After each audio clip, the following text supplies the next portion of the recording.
ब्राह्मणत्व किसी भी तप से नहीं खरीदा जा सकता। ये बहुत कीमती वस्तु है। इसकी बहुत बड़ी जिम्मेवारी भी आपकी है। संपूर्ण सृष्टि के शांति की जिम्मेवारी ब्राह्मणत्व को है। वो अपने तप बल से, मंत्र बल से संपूर्ण जगत को आनंद और शांति प्रदान करते चले आए हैं और करेंगे।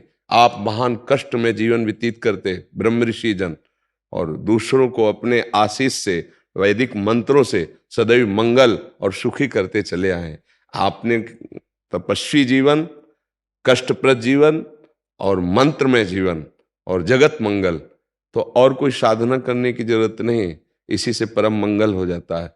हाँ, स्वधर्म का पालन करने से श्री भगवान प्रसन्न होते हैं और भगवान का प्रसन्न होना यही हमारे जीवन का परम लक्ष्य है। जो वेद है ये अपौरुषेय स्वयं भगवान है, क्योंकि किसी ने रचना नहीं की, ये भगवान ही स्वयं वेद रूप से प्रकट हुए हैं। आप मानो वेद मंत्र धारण किए हैं, मानो भगवान को आप विराजमान किए हैं। तो वैदिक सिद्धांतों का पालन करें, अपने ब्राह्मणत्व की रक्षा करें और हमारे देश का सर्वमंगल इन्हीं मंत्र और तप और जप के द्वारा, मंत्रों के अनुष्ठान के द्वारा।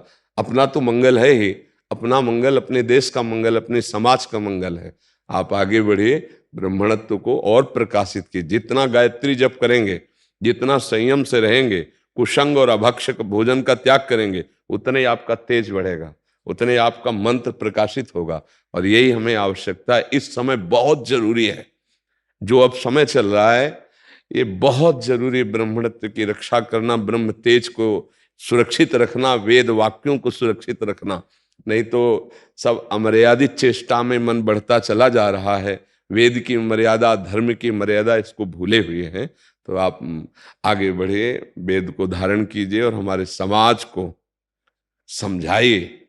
जब आप खुद समझेंगे ना तो आपका प्रभाव समझाएगा। देखो, आपके वचन से समाज का सुधार होगा, आपके मंत्रों से अमंगलों का नाश होगा।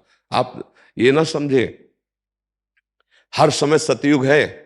यदि हम वेद वाक्यों में, तो हर समय सतयुग में है। अगर हमारे आचरण गलत हो गए तो फिर कलयुग है, फिर बात अलग नहीं। हर समय सतयुग है। हम सत्य विचारों में हैं, वेद सत्य है, भगवत वाक्य सत्य है, महावाक्य सत्य है। अगर हम उनके विचारों में, उनके चिंतन में, उनके स्वाध्याय में, तो हम सतयुग में वास करते हैं। ठीक है, आपका स्वागत है। महाराज जी, आपके क्या रह गई? ब्राह्मण का ब्राह्मणत्व और मंत्र, मंत्रों का अनुष्ठान, ये पूरे त्रिभुवन को कपाए रहता था। इसलिए कह रहे हैं कि अब हम अपने स्वरूप को भूल रहे हैं, अब हम त्रिकाल संध्या को भूल रहे हैं, अब हम वेद माता गायत्री के अनुष्ठान